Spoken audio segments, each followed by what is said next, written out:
guys! For today's video ay meron akong malaking apple. Mango. Apple mango pala. Apple mango. Ayan bigay ng kapitbahay. Salamat kapitbahay. Sa wakas makatikim na ako ng apple mango. Ang laki. Tiyanan. Hiwain natin. Hiwaon.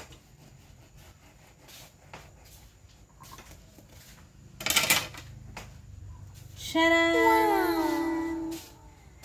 Apple mango. Mot. Makatilaw na gud mi ani guys. Sige lang mig hangad-hangad diha sa ibabaw.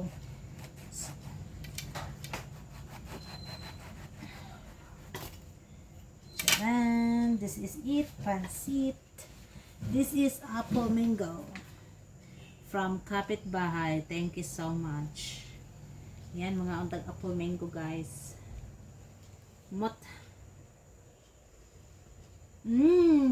Yumminess. Mga unta. Salamat sa pagtanaw. Hello guys, ito yung mangga, yung apple mango. Ayan, masarap siya guys. Super tamis. Super tamis. At saka ma-juicy. Ano? Yummy. Ikinagulat at ikinalungkot ng lokal na pamahalaan Sarap. insidente. Nakita din sila sa mga kaanay ng nasawi. Inaalam pa ng ating mga kapulisan ang mga anggulo.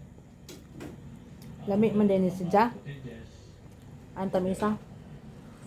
Mga other statement na nakakita. So, hanggang doon lang muna siguro para hindi Yumminess. Ang mango. investigasyon. Apple mango. Tulong ng LGU sa National Bureau of Investigation at sa mas mataas sa opisina ng PNP.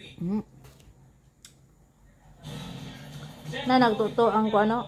Sa labi ng mga biktima at kaya nga nang nabanggit pagkatapos ito ay tutulungan ng LGU na maiuwi sa Mindoro ang labi ng dalawang babae. Samantala, di pa rin talaga tiyak din kung may nawawalang gamit ang mga biktima pero sa kanilang tatlo, Thank you for watching.